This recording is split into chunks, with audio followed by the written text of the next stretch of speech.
plaisir d'être devant vos postes de téléviseurs dans le cadre de cette émission Miroir de femmes. Miroir de femmes, c'est une émission socio-culturelle qui vise la promotion de la femme. Aujourd'hui, nous avons un réel plaisir de recevoir pour vous un homme très engagé dans la société civile et dans les questions liées à la femme. Et c'est Carlin Pindi. Avec lui, nous aurons à parler d'un sujet qui est entré à la femme, mais aussi on est accompagné de notre enfant. Bonjour, M. Carlin. Bonjour, Madame Tiziane. C'est un plaisir de vous recevoir dans le cadre de cette émission. Avant d'entrer dans le but de cette émission, pour faciliter la compréhension de nos téléspectateurs, ça sera mieux de vous présenter. Merci, Madame. Je suis M. Carlin Pindi. Je suis sociologue et travailleur social de formation. Et dans le cadre de la promotion des questions de genre, féminité et masculinité positive, je suis formé comme étant formateur de formateurs sur les questions de féminité et de masculinité positive. Merci. Présentation, mon tata, plusieurs casquettes. Je suis en face d'un expert, donc il faut comprendre. Monsieur Carlin, avant d'entrer dans la thématique du jour, on voulait parlez-nous un peu de votre structure qui est le réseau des hommes engagés pour l'égalité des genres en RDC. C'est quoi au fait ces réseaux? Merci madame. Vous devez savoir que les réseaux n'est que le fruit de plusieurs expériences. Les expériences acquises grâce à l'existence du pont d'entraide pour la chaîne de solidarité. Donc l'aspect pont d'entraide pour la chaîne de solidarité est une association sans but lucratif qui travaille dans le domaine de la protection de l'enfance et dans l'exercice de sa mission l'ONG est appelée à pouvoir accompagner les jeunes, surtout les enfants en situation difficile, avec comme objectif la réinsertion socio-familiale et professionnelle des enfants et jeunes issus de la rue.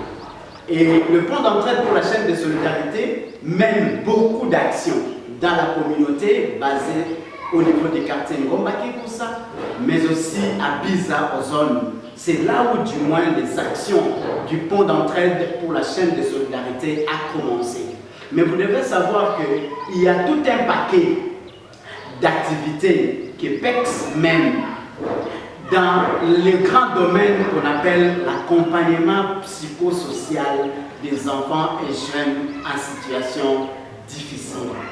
Et parmi les actions, parmi les axes que PEX réalise, nous avons l'axe en lien avec les genres, l'approche gender. Et dans ces activités-là, vous devez savoir qu'aujourd'hui, il y a eu des avancées significatives dans cette approche qu'on appelle l'approche genre. C'est à ce moment-là où il y a eu maintenant l'inclusion, c'est-à-dire la prise en compte de la dimension de la masculinité positive. La masculinité positive, c'est vraiment une nouvelle thématique que PEX a intégrée dans le paquet minimum de ses interventions. Et c'est là où est née l'initiative qu'on appelle les réseaux des hommes engagés pour l'égalité des genres en République démocratique du Congo. Un réseau qui regroupe des hommes et des garçons qui bénéficient des actions ou des activités du pont d'entraide pour la chaîne de solidarité. Et nous allons passer en long et large par rapport à ces réseaux. Et les réseaux ont pratiquement la mission de pouvoir construire un monde où les hommes sont engagés en faveur de l'égalité des genres ou de l'égalité des sexes, justement pour arriver au développement durable des communautés, mais aussi et surtout de notre pays. Donc le réseau des hommes engagés pour l'égalité des genres, REG-RDC en sigle, touche tous les domaines de la vie des êtres humains dans une dynamique de l'approche écologique, c'est-à-dire des actions à l'endroit des individus, des communautés, des organisations, mais aussi et surtout de l'institution ou des institutions du pays. Voilà, madame, le petit mouvement, comment est-ce que ce réseau est arrivé à prendre corps. Donc c'est une initiative du Pont d'entraide pour la chaîne de solidarité qui est une ASBEL congolaise qui a commencé des actions depuis 1996, mais reconnue officiellement en 2005 par les autorités du pays. Donc l'ASBEL PEX a une personnalité juridique et c'est ce qui fait en sorte que nous puissions avoir beaucoup d'initiatives. Et vous savez qu'il y a une organisation qui ne se développe pas, c'est-à-dire ce sont des organisations qui n'ont pas des initiatives. Comme PEX ne cesse de se développer, il y a aussi des initiatives qui arrivent à naître, entre autres les réseaux des hommes engagés pour l'égalité. Donc le réseau a fait déjà combien de temps depuis sa création? Merci beaucoup. En tout cas, les effets de ces réseaux ont commencé juste après notre formation en 2018.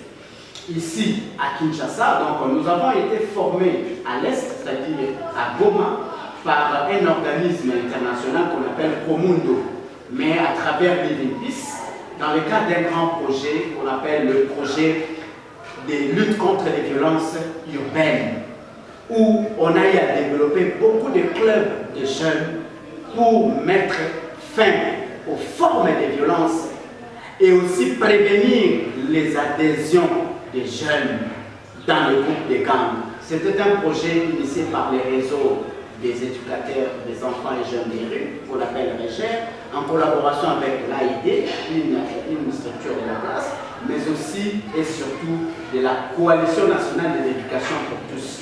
Donc une coalition qui regroupe vraiment des syndicats qui boostent les questions de l'éducation des enfants au niveau des écoles.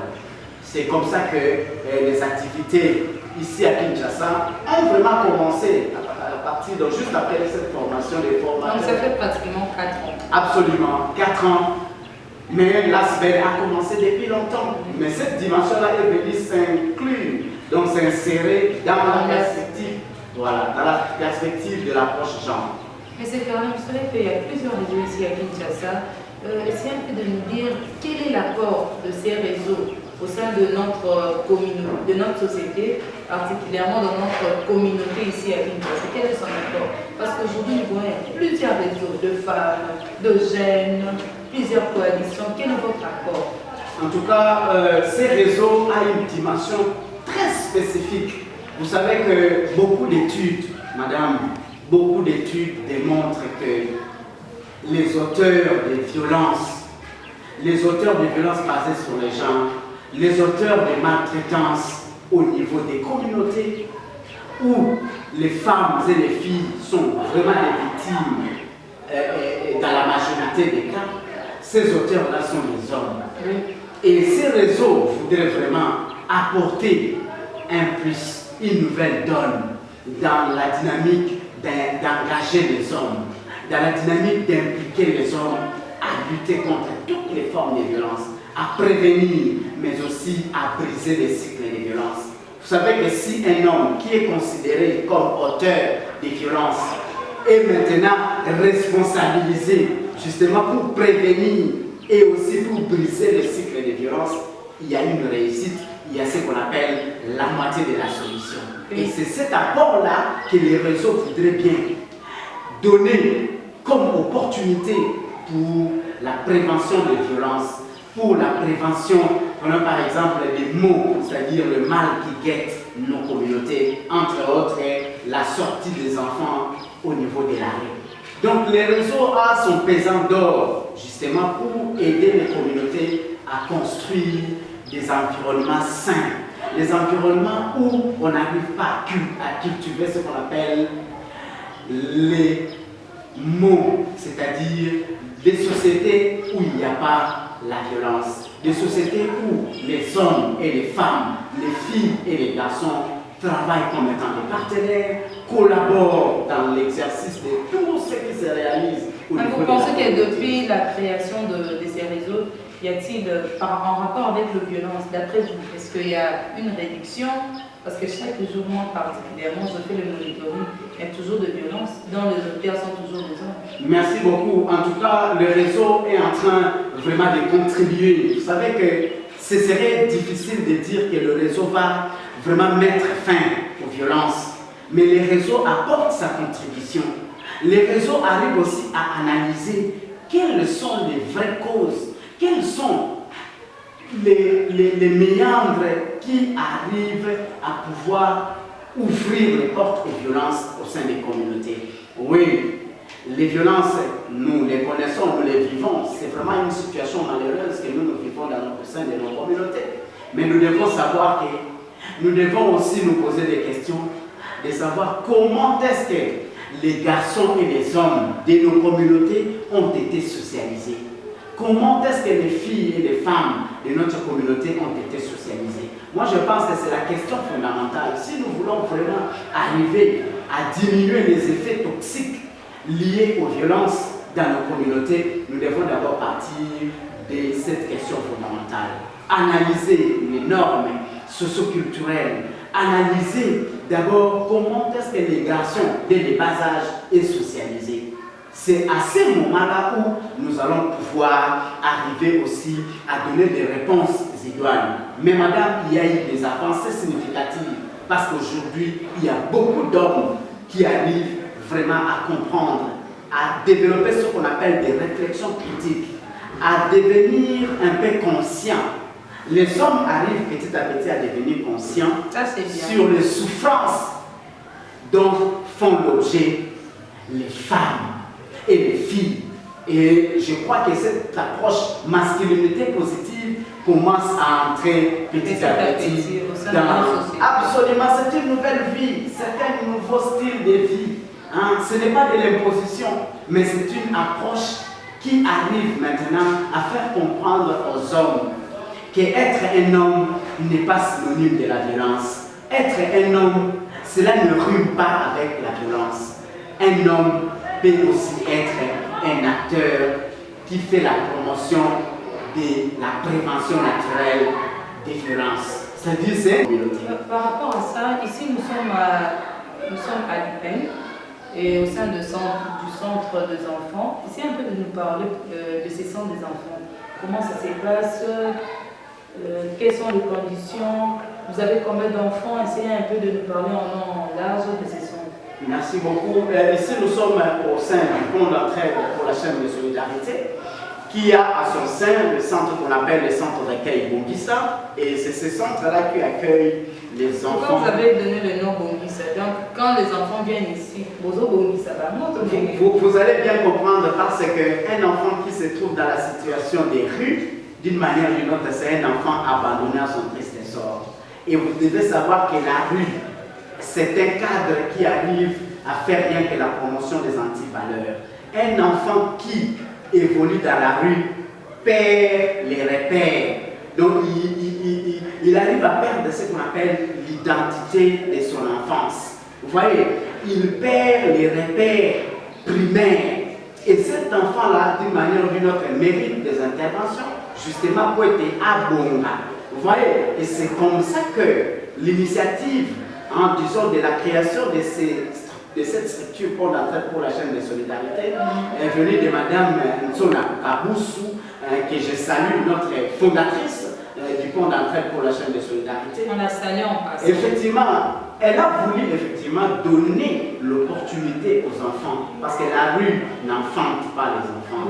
Hein, il n'y a aucun enfant qui appartient à la rue. Chaque enfant a une famille, chaque enfant a un papa, chaque enfant a une maman.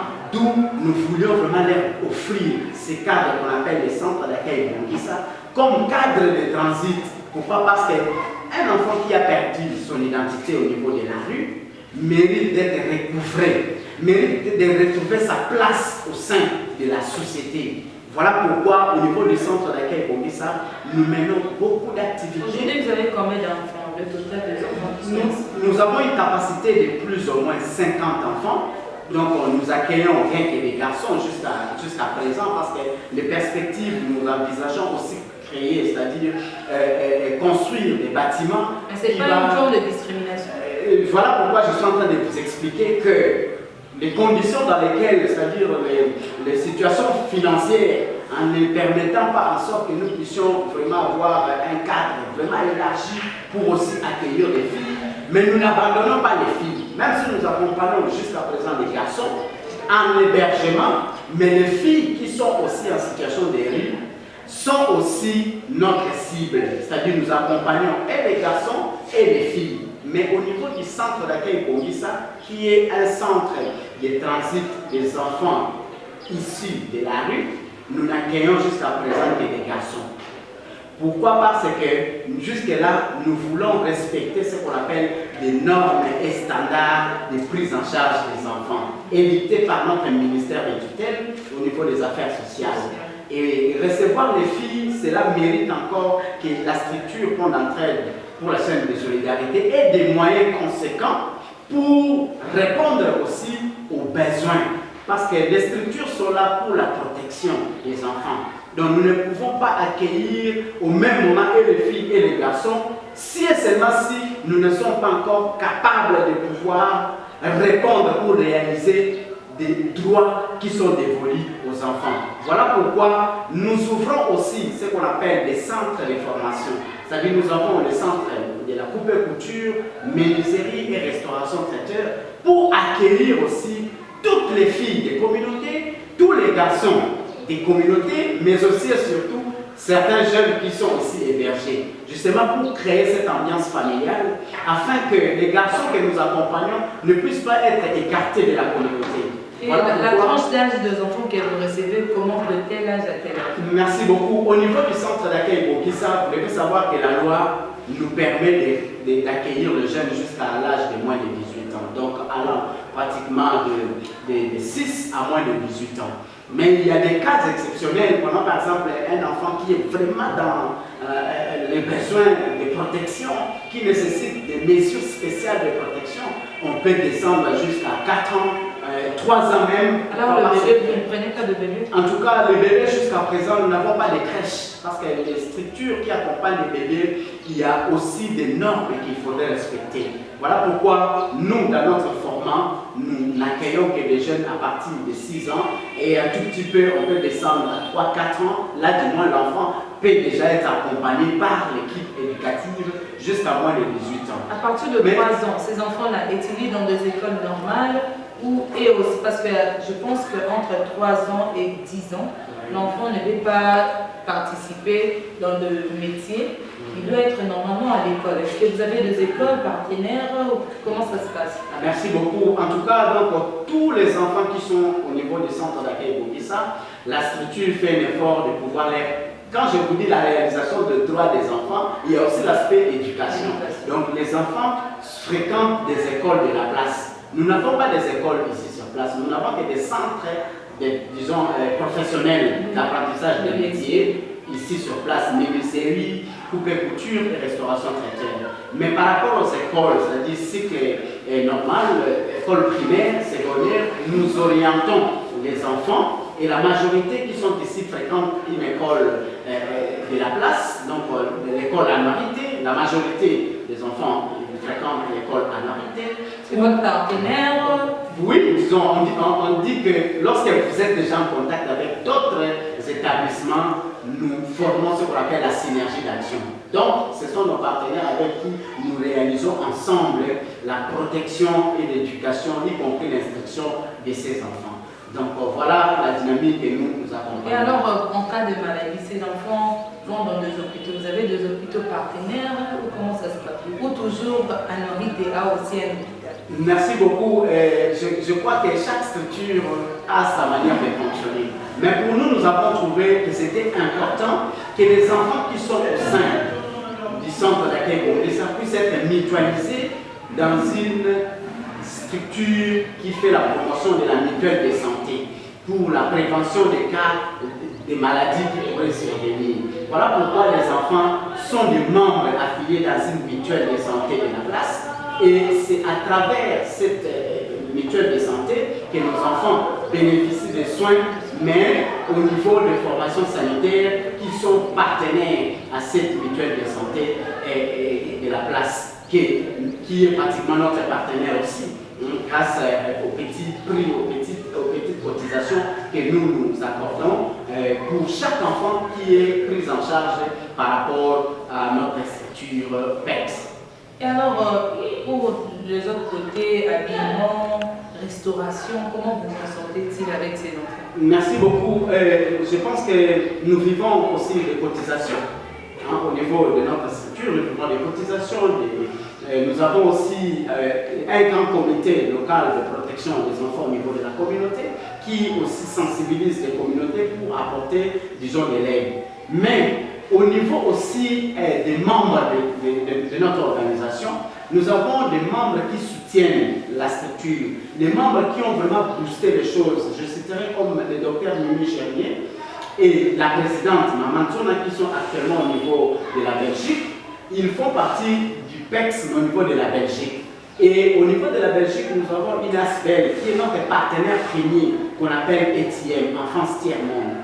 Et c'est à travers aussi Enfance Tiers-Monde, à travers aussi les bénévoles de PEX comme Dr Gernier, Maman Tona Okabou, l'initiatrice de cette structure, ils arrivent à gagner aussi des projets.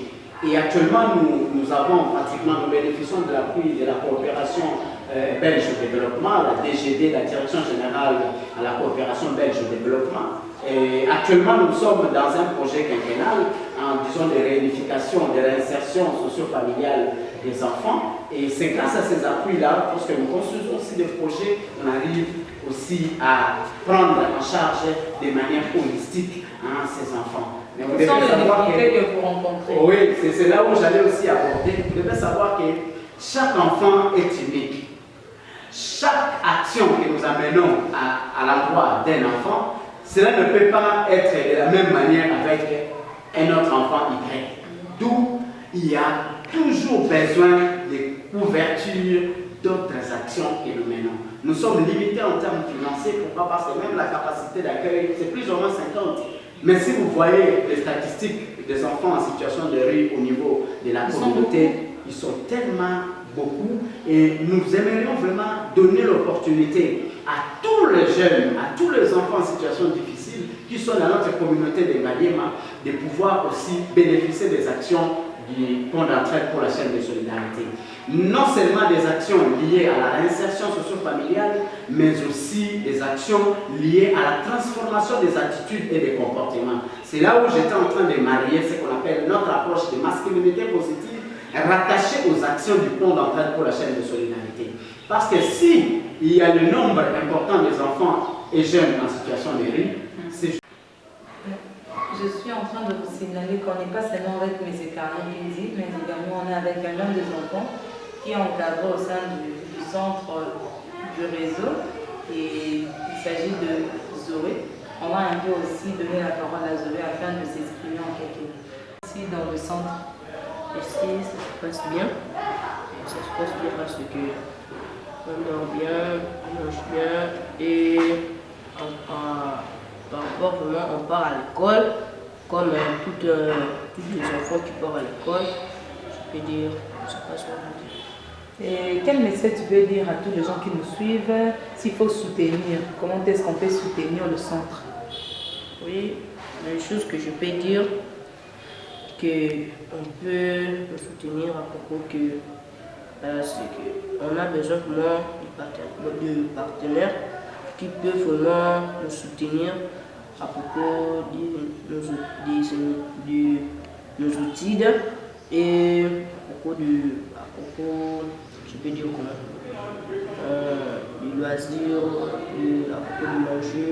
Et de la fête de fin de l'année, parce que nous sommes déjà vers la fin de l'année, ils peuvent vous soutenir aussi en vous amenant des choses pour la fin de l'année, des habits et autres. Des habits aussi, oui, c'est ça. Aujourd'hui, tu es au sein du centre, il y a une thématique que les gens en parlent trop. Toi, je sais que tu es encore tout petit, mais quand même tu connais cette thématique-là, la masculinité positive. Parce que M. Carnet, il est parmi les experts de cette thématique. Tu entends la masculinité positive. Pour la masculinité positive, les amis. Pour la masculinité positive, égalité des sexes. Parce que jamais que le souban va être qui comme la babassi. Tout ça, je n'ai pas combattu. On y a ce mobile qui ça là, on se prend qui ça. Jamais que tu que la basi charge nios. Qui peut-être dans tout le bas, peut-être dans sa zoulamba, elle a besoin de qui est lié, Il y a moyen pour aider moi dans moi aussi, pour diminuer ma charge. Mais ceux qui peut-être tel n'est pas battu sous, au moins ça, ça la réunion, on y a soyé au combo là, au lamba, peut-être ceux qui sont dans le village, au moins ça, au bout, au nié mon co, au lamba, au tout comme moi, au combo là, au nique bassan. Il y a ça, au moins merci. Mais ceux qui peut-être tout n'est pas bali, bisous peut tout qui au aider vraiment. Tout qui pour nous là, moi charge là. Est-ce que ça au monde est laté? On est pas carrément.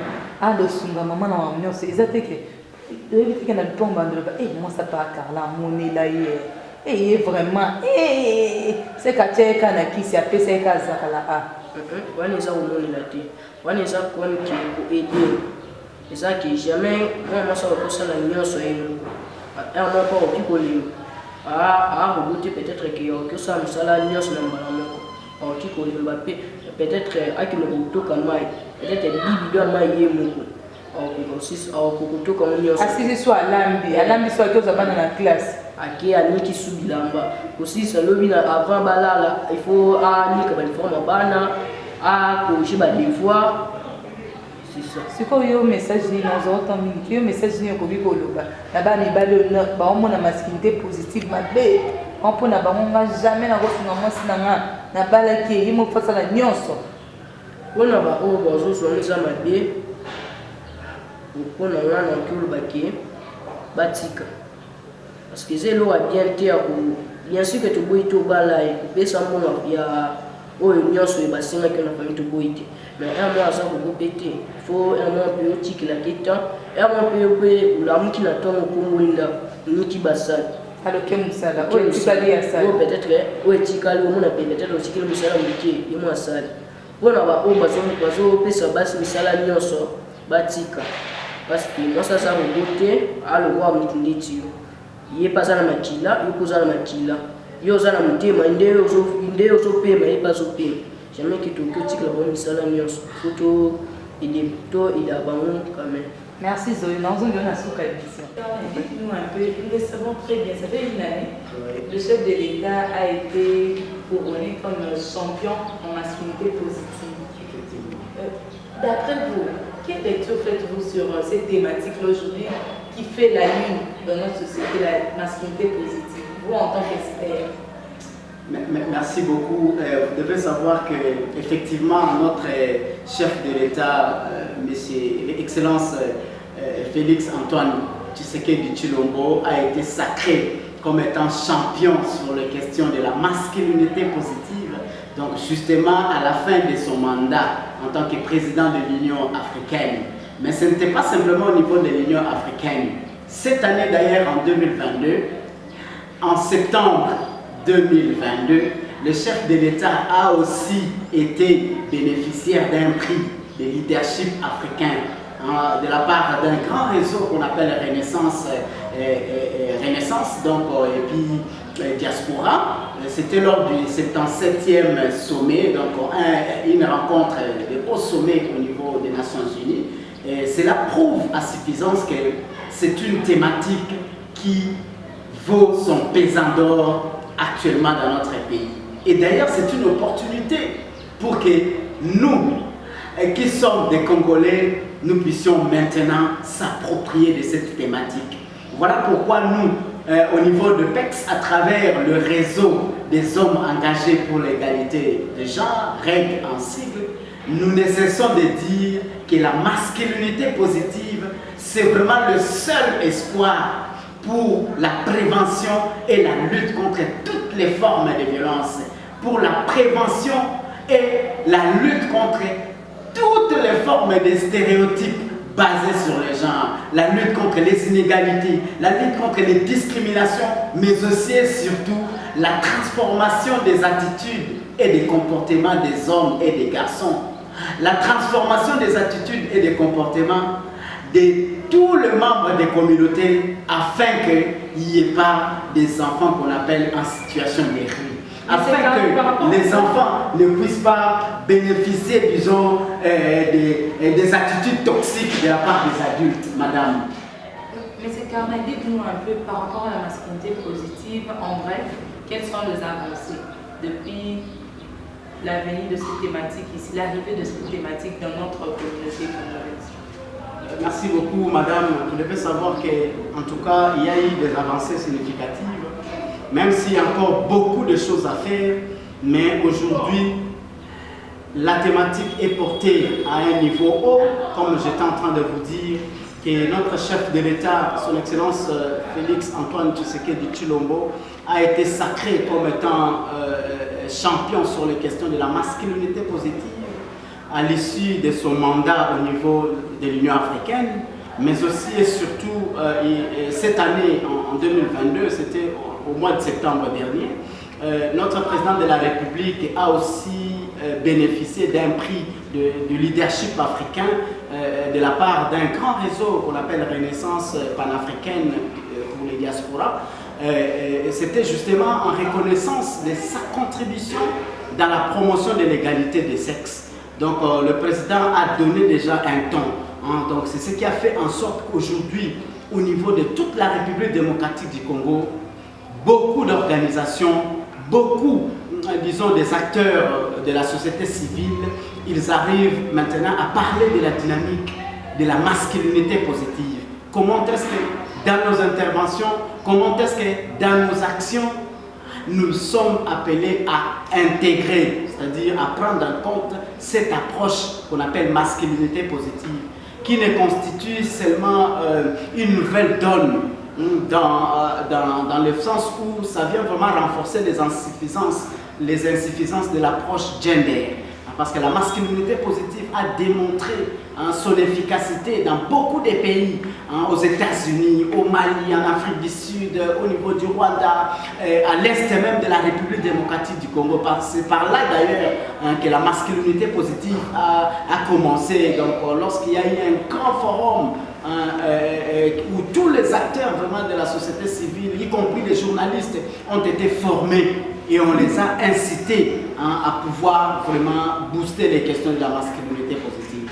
Moi je pense qu'aujourd'hui c'est vraiment une belle occasion pour que les gens comprennent ce que c'est la masculinité positive. Parce que beaucoup, jusqu'à présent, n'arrivent pas encore à avoir des informations idoines. Nous savons que nous n'avons pas beaucoup de minutes, mais ce qu'ils peuvent retenir, c'est que lorsqu'on parle de la masculinité, cela fait référence à la manière dont les hommes définissent leur identité en tant qu'hommes, en fonction de ce que l'on sait à propos du genre masculin, aussi de ce qui est attendu, bien entendu, des hommes par rapport à la société, et de ce que chaque individu définit selon ses propres sentiments, intérêts et connaissances. La masculinité, tout comme la virilité, c'est le fait aussi de se comporter de la manière supposée propre aux hommes. Ce n'est pas naturel. On n'est pas homme, comme disent un certain nombre de postulats, mais nous devenons hommes. On est homme sur le plan biologique, mais nous devenons hommes dans le processus qu'on appelle la socialisation masculine. Voilà pourquoi les féminités, tout comme les masculinités, est juste un ensemble de caractéristiques biologiques, physiques, psychologiques, sociales et ethniques, culturellement acceptées et identifiées aussi bien par les hommes, aussi bien par les garçons, aussi bien par les femmes, aussi bien par les filles, et aussi les jeunes et les adultes, à travers lesquels un être humain est qualifié femme ou homme, fille ou garçon. On dirait autrement, c'est un mécanisme socio-culturel d'identification ou un outil de différenciation et une grille de lecture.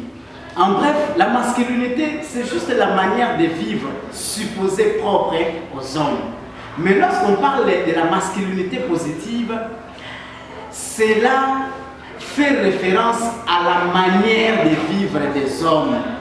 Mais cette manière de vivre doit être dépourvue de toutes les formes de violence, de toutes les formes d'inégalité, de toutes les formes de discrimination, mais aussi et surtout de toutes les formes de stéréotypes basés sur les genres. Sans oublier aussi les formes toxiques, sans oublier aussi les attitudes hégémoniques.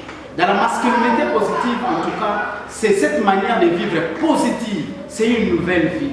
C'est vraiment un style nouveau, une nouvelle donne dans les attitudes et dans les comportements des hommes qui est dépourvu de toutes les formes de violence et des inégalités.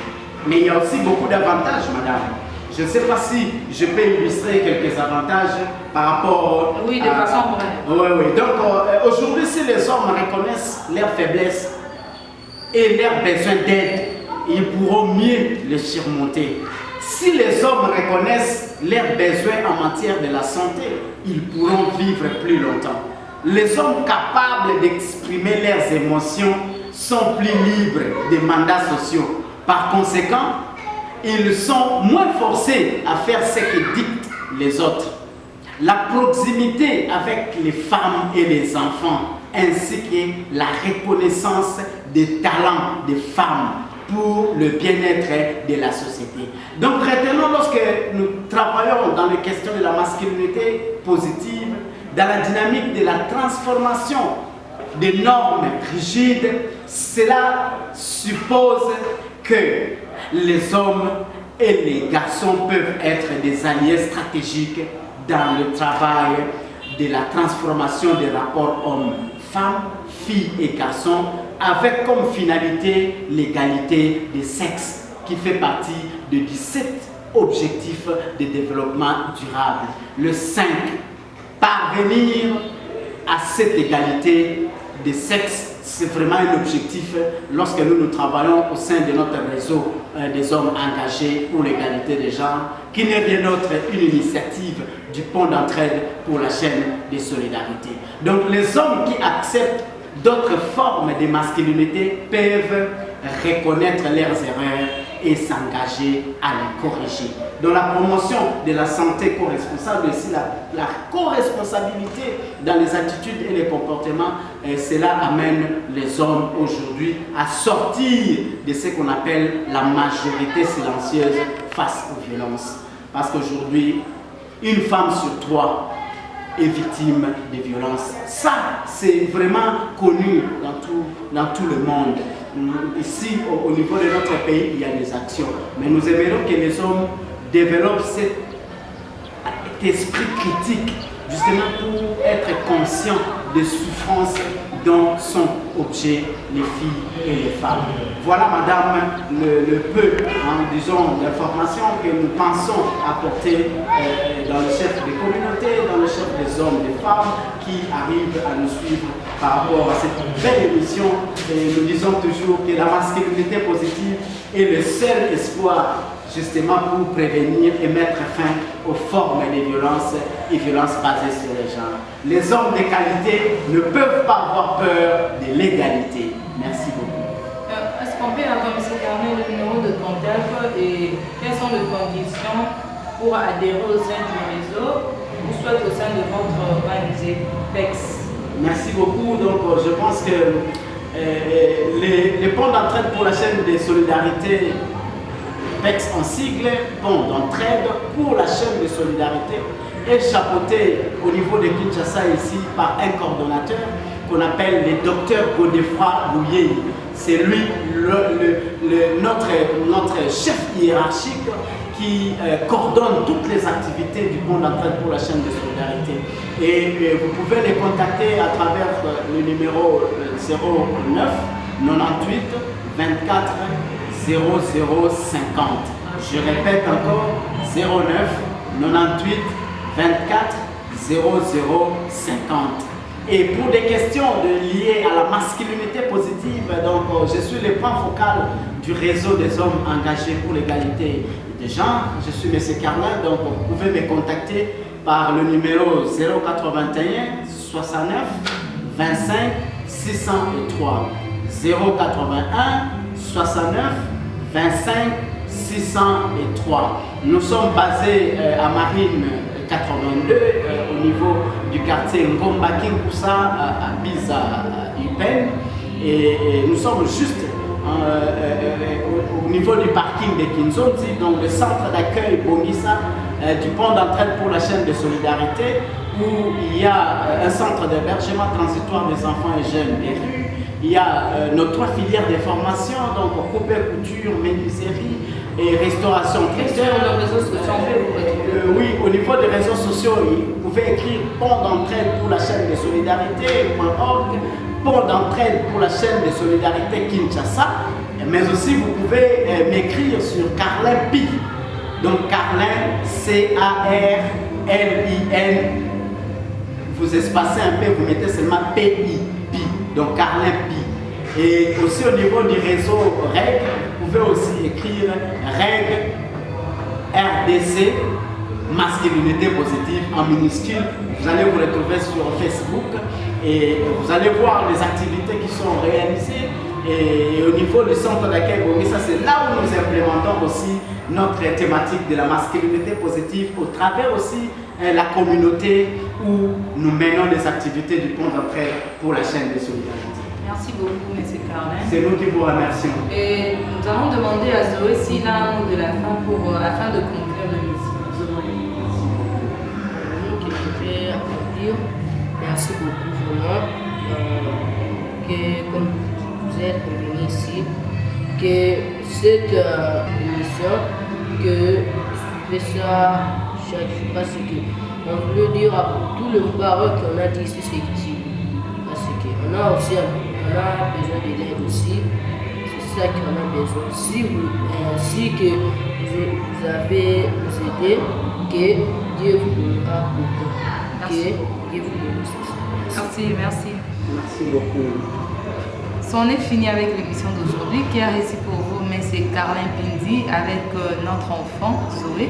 On a parlé du réseau des hommes engagés pour l'égalité des genres en RDC, REG RDC, et on a aussi parlé de PEX ainsi que de la thématique société, la masculinité positive. Un grand merci à toute l'équipe technique qui est toujours disponible pour nous accompagner. Pour tous vos reportages et vos suggestions, veuillez nous contacter au plus 243 81 94 60 726. Et le Seigneur dit, celui qui aide le pauvre prête à Dieu. Essayez d'aider ses enfants au sein du centre Bongissa, qui est situé dans le quartier Marine, dans la commune de Kalima, précisément dans l'université de l'UPEN. Et si vous avez d'autres préoccupations en rapport avec ces centres Bongissa, vous pouvez nous contacter pour des amples informations. On se retrouve très prochainement dans le même cadre. À très bientôt. Bye.